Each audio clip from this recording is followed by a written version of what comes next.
గంగ వాళ్ళు వాళ్ళ అత్తయ్య, మామయ్య పెళ్లి రోజు సందర్భంగా దగ్గరలో ఉన్న ఒక గుడికి వెళ్ళి అక్కడ పూజలు, అన్నదానాలు కార్యక్రమాలైతే చేపిస్తూ ఉంటారు. అప్పుడు గంగ తన కుటుంబ సభ్యులందరి ముందు కూర్చొని మంచిగా పాటలు పాడుతూ ఉంటుంది.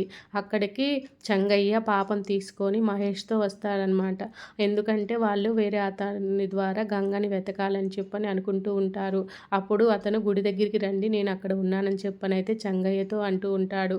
అప్పుడు చెంగయ్య పాపని అక్కడ కూర్చోపెట్టి, "నువ్వు ఇక్కడే ఉండమ్మా, నేను ఇప్పుడే వస్తానని చెప్పనైతే చెంగయ్య పాపని అక్కడ కూర్చోపెట్టి, నేనొచ్చే వరకు నువ్వు ఇక్కడే ఉండు తల్లి, ఎక్కడికి వెళ్ళొద్దు అని చెప్పనైతే పాపని చెప్పి అక్కడ కూర్చోబెట్టి అయితే వెళ్తాడు.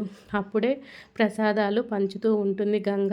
ఆ పాపను చూసి ఇంత అందంగా ఉంది, ఏ తల్లి కన్న బిడ్డ అని చెప్పనైతే గంగ షాక్ అవుతూ ఉంటుంది.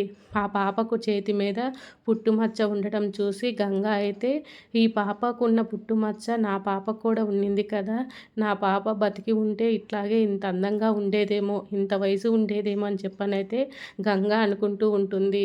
అప్పుడే ఆ పాప దగ్గరికి వెళ్ళి ప్రసాదం పెట్టేలోపు గంగని వాళ్ళ భర్త జాను అని పిలుస్తాడు. "వస్తున్నానండి" అని చెప్పనైతే గంగ అంటూ ఉంటే పాప వాళ్ళ తాతయ్య దగ్గరకైతే వెళ్ళిపోతూ ఉంటుంది. అప్పుడు గంగ ఆ పాప కోసమని వెతుక్కుంటూ వెళ్తూ ఉంటుంది. అప్పుడు చెంగయ్య గంగ గురించి అక్కడ మాట్లాడుతూ ఉంటాడు. ఎట్లాగైనా సరే నా కోడలు గంగని వెతికి పెట్టాలి. నేనెంత ఖర్చయినా పెడతాను. ఖర్చు పెట్టైనా సరే నా గంగను వెతికి పెట్టయ్యా అని చెప్పని అతనితోటి ప్రాధేయపడుతూ ఉంటాడు. ఈ బిడ్డని తన తండ్రి దగ్గరికి నేను చేర్చాలి. నువ్వు నాకు ఈ విషయంలో సహాయం చెయ్యి. నా కొడుక్కి మాట ఇచ్చి వచ్చానని చెప్పనైతే చెంగయ్య అంటూ ఉంటాడు.